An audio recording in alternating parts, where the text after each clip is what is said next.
اعوذ باللہ من الشیطان الرجیم بسم اللہ الرحمن الرحیم وَيَوْمَ نَبْعَثُ مِنْ كُلِّ أُمَّةٍ شَهِيدًا ثُمَّ لَا يُؤْذَنُ لِلَّذِينَ كَفَرُوا وَلَا هُمْ يُسْتَعْتَبُونَ صدق اللہ العظیم۔ یہ سورۃ النحل کی آیت مبارکہ نمبر 84 ہے۔ اللہ رب العزت نے ارشاد فرمایا وَيَوْمَ نَبْعَثُ، وَيَوْمَ اور جس دن، نبعث ہم اٹھائیں گے، من کل امت شہیدن، من کل امت ہر امت میں سے، شہیدن ایک گواہ، کہ جس دن ہم ہر امت میں سے ایک گواہ اٹھا لائیں گے، سامنے لائیں گے، ثم لا یوزن للذین کفروا، پھر اذن نہیں دیا جائے گا، لا یوزن، اذن نہیں دیا جائے گا، اجازت نہیں دی جائے گی، للذین ان لوگوں کو، کفروا جنہوں نے کفر کیا، ولا ہم یستعتبون اور نہ ہی ان سے کوئی استعتاب، کوئی عذر قبول کیا جائے گا۔ جس دن ہم ہر امت میں سے گواہ کھڑا کریں گے تو نہ کفار کو عذر پیش کرنے کی اجازت ملے گی اور نہ ان کے عذر قبول کیے جائیں گے۔ اس آیت مبارکہ میں دراصل بعث بعد الموت اور آخرت کے احوال کا ذکر کیا گیا ہے، اور اس آیت میں کہنا یہ مقصود ہے کہ اے مشرکین مکہ،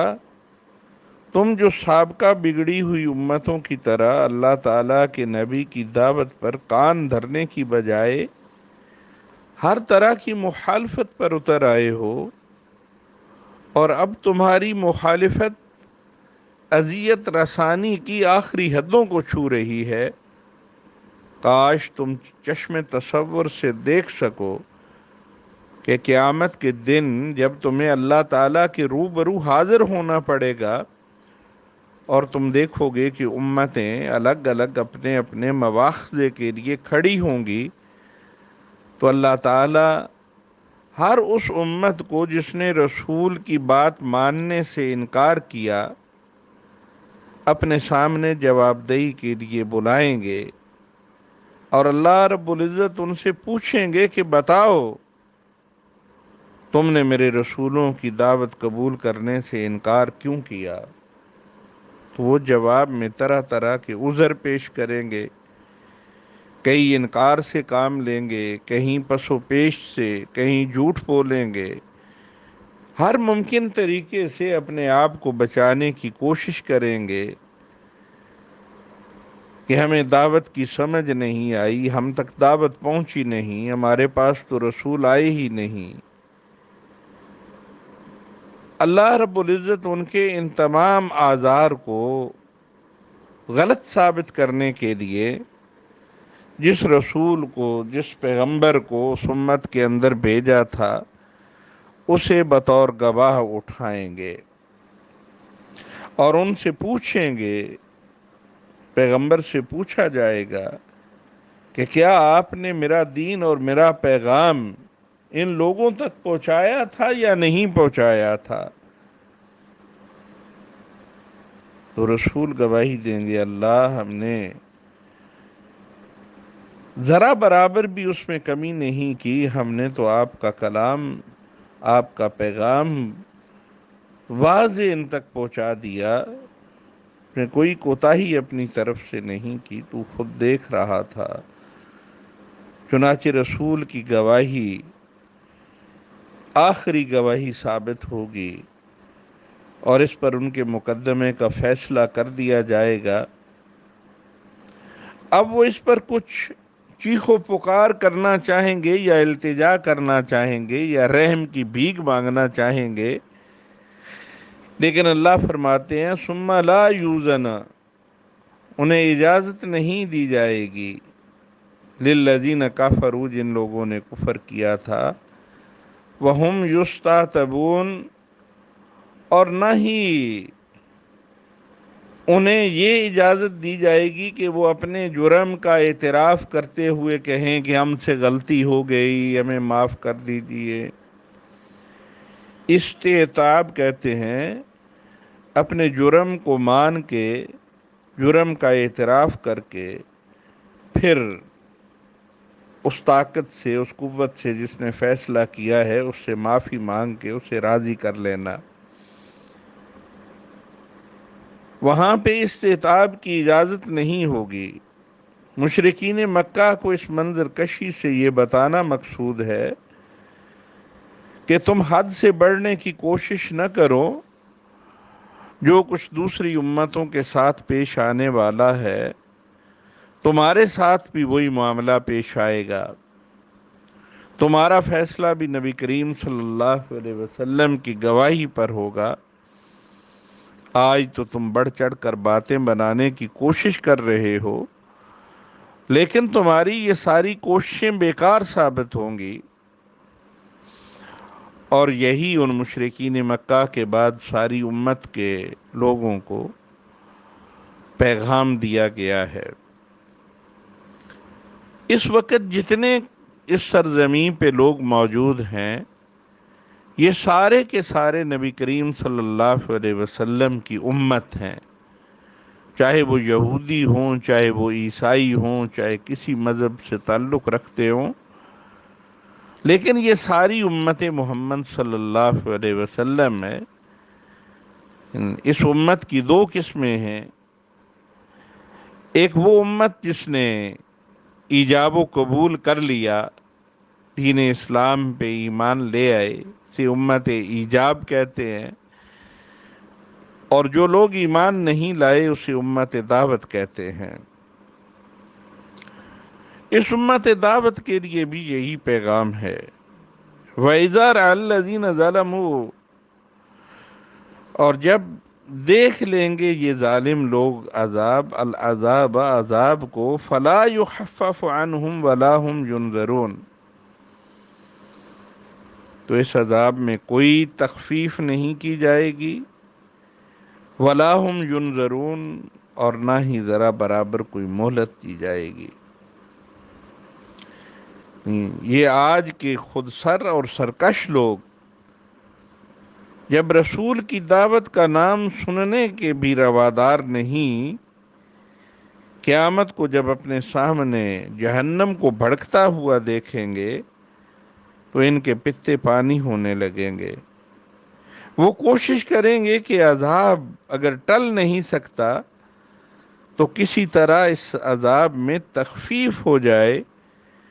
تو کسی طرح کی تخفیف نہیں ہونے پائے گی۔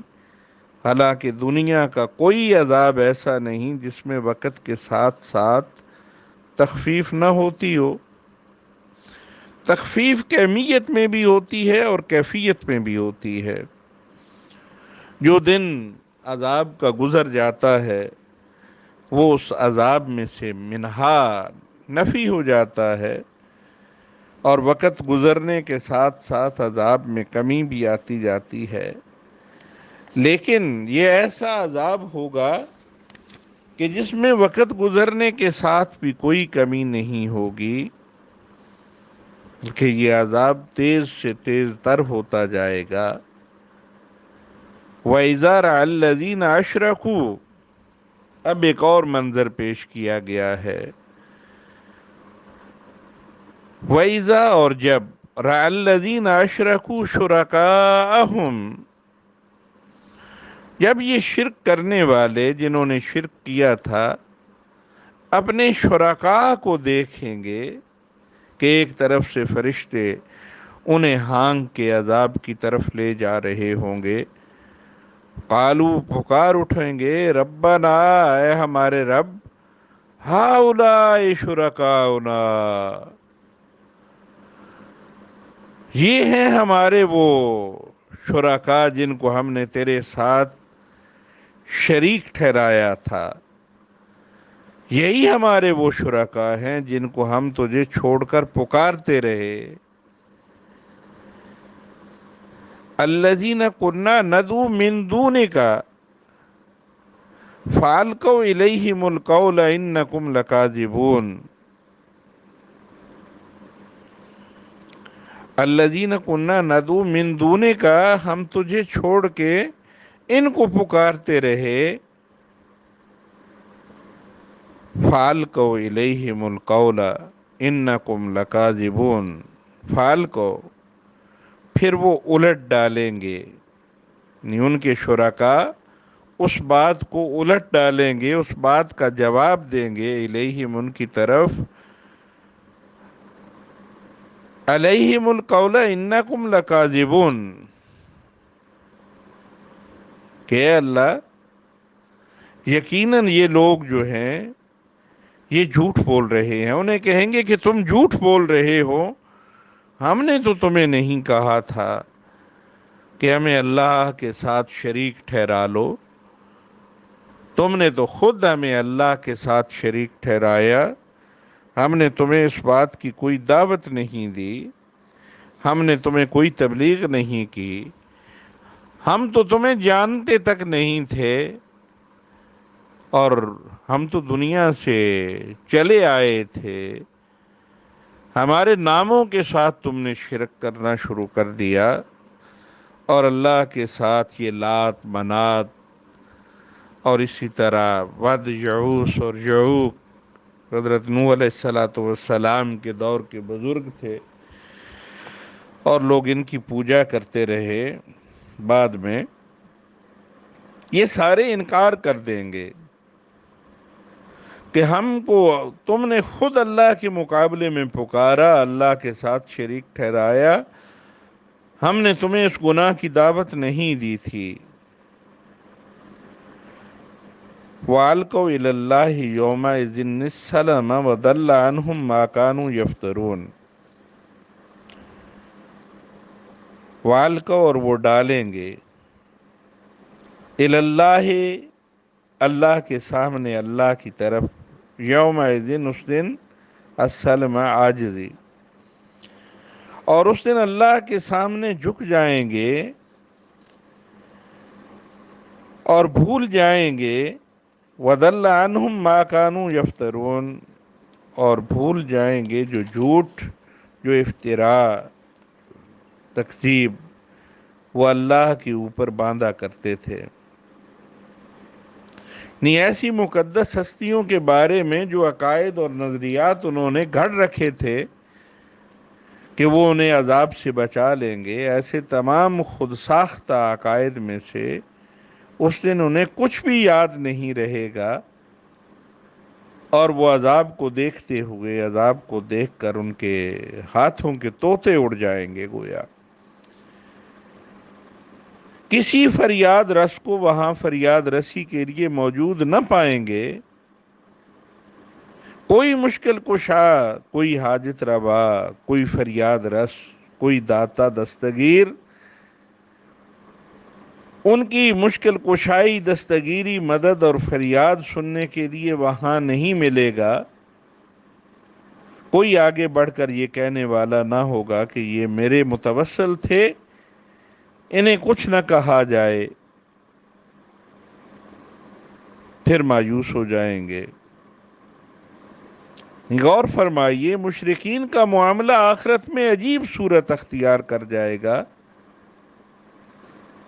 ان لوگوں نے زندگی بھر جن کے سہارے پر شرک کیا اور اللہ تعالیٰ کے نبیوں کی دعوت کو انہوں نے کچھ نہ سمجھا، انہیں خاطر میں نہ لائے، اور اپنی ہر مشکل میں انہیں دیویوں اور دیوتاؤں کو پکارتے رہے، اور زندگی بھر اسی خوش فہمی میں مبتلا رہے کہ ہمیں جو ملتا ہے ان کے توسل سے ملتا ہے. وہ سارے ان سے اپنی آنکھیں پھیر جائیں گے، اور اب اپنی آنکھوں کے سامنے عجیب منظر دیکھیں گے جسے غالب کے اس شعر میں یوں بیان کیا جا سکتا ہے: کہ ہوئی جن سے توقع خستگی کی داد پانے کی، ہوئی جن سے توقع خستگی کی داد پانے کی، وہ ہم سے بھی زیادہ خستہ تیغ ستم نکلے۔ آگے فرمایا الذین کفروا وصدوا عن سبیل اللہ، وہ لوگ جنہوں نے کفر کیا، وصدوا عن سبیل اللہ،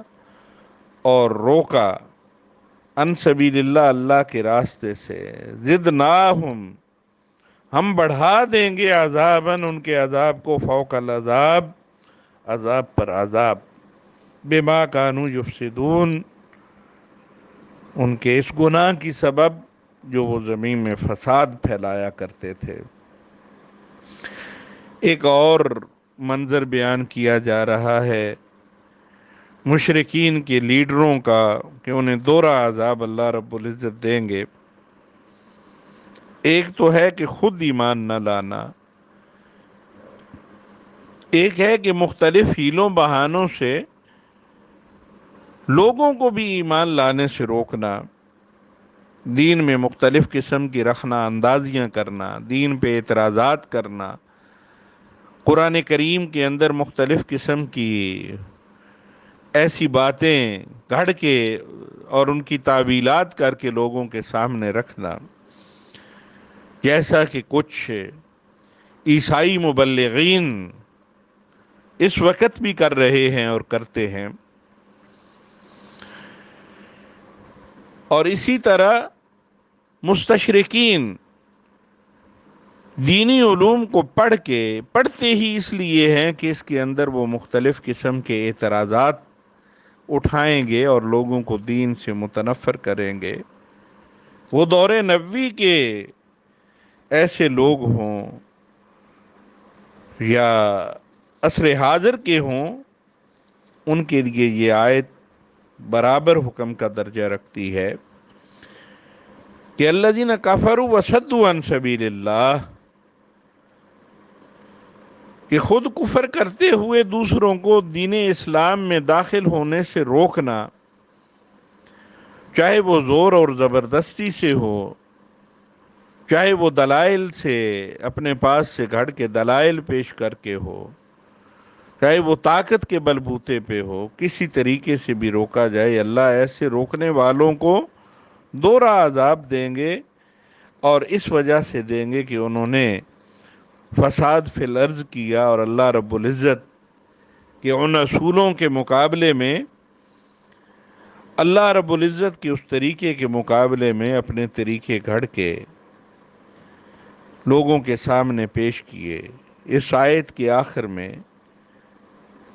سرداران کفار کی ایک خاص خصلت کی طرف اشارہ کیا گیا ہے جس کی وجہ سے وہ اس کے مستحق ٹھہرے ہیں کہ انہیں عام کفار کی نسبت کہیں زیادہ سزا دی جائے گی۔ اس خصلت کو یہاں فساد سے تعبیر فرمایا۔ یوں تو کفر بجائے خود فساد ہے، فساد کی علامت ہے اور فساد کا ذریعہ بھی ہے۔ اللہ تعالیٰ کے احکام کو نہ ماننا بجائے خود اس کے خلاف بغاوت اور سرکشی ہے، لیکن اس کے متوازی کسی اور کے احکام کو منوانا اور لوگوں پر اسے نافذ کرنا، یہ اس سے بڑھ کر فساد کی شکل ہے۔ اللہ کے قانون کے مقابلے میں اپنے قوانین بنا کر عدالتوں میں نافذ کرنا، یہ پی پی سی اور یہ سی آر پی سی ہے۔ اگر یہ اللہ کے بنائے ہوئے قوانین کے خلاف ہیں تو یہ بھی فساد فی الارض کے زمرے میں آتے ہیں۔ اس اللہ کی زمین پہ اللہ کے نظام کا نفاذ ہو، اللہ رب العزت نے یہ نظام اس لیے بھیجا ہے، جو بھی اس نظام کا حصہ بنتے ہیں، چاہے وہ ووٹ کے ذریعے بنے، ووٹ کی پرچی کے ذریعے دوسروں کو طاقتور کریں اور وہ پھر فساد فی الارض کریں، چاہے کسی اور ذریعے سے ان کا ساتھ دے کے انہیں طاقتور بنایا جائے اور یہودیوں کو طاقتور کرنے کے لیے ان کے معاہدوں پہ دستخط کیے جائیں، اور ان کے معاہدوں کو نافذ کیا جائے اللہ کی سرزمین پہ، یہ سارے اس زمرے میں آتے ہیں۔ سرداران قریش اس وقت اسی بات پہ مصر نہیں ہوتے تھے کہ اللہ تعالیٰ کے رسول کی دعوت کو نہ مانا جائے، بلکہ ان کا اصرار یہ بھی تھا کہ ہم یہ جو اپنی خانہ ساز شریعت بنا چکے ہیں، جو اپنے قوانین بنا چکے ہیں، ان قوانین کے مطابق عمل کیا جائے۔ اللہ تعالیٰ سے وہ تحلیل و تحریم کا حق چھین کر دوسری قوتوں کو الاٹ کر چکے تھے، اور دوسری قوتیں قربانیوں تک میں شریک ہو چکی ہیں۔ یہی وہ فساد کی چند در چند شکلیں ہیں، مختلف شکلیں ہیں، جس نے انسانیت کی قسمت کو ایک سوالیہ نشان بنا دیا تھا۔ یہ منظر کشی کرتے ہوئے مشرکین اور کفار کی اور شرک کرنے والوں کی آخرت کے انجام کے حوالے سے جو منظر کشی کی گئی ہے، اس منظر کشی میں یہ ساری بات واضح کر دی کہ پیغمبر کی گواہی کے بعد معاملہ فیصل ہو جائے گا، اور اس فیصلے کے بعد کوئی بھی وہاں پہ اپیل دائر نہیں کی جا سکے گی۔ اللہ سے دعا ہے کہ وہ ہمیں شرک کی لعنت سے اور اس فساد سے محفوظ رکھے، اور اللہ رب العزت کی توحید کو رسول اللہ صلی اللہ علیہ وسلم کے احکامات کی روشنی میں اپنانے کی اور اس پہ عمل کرنے کی توفیق دے۔ وآخر دعوانا ان الحمد للہ رب العالمین۔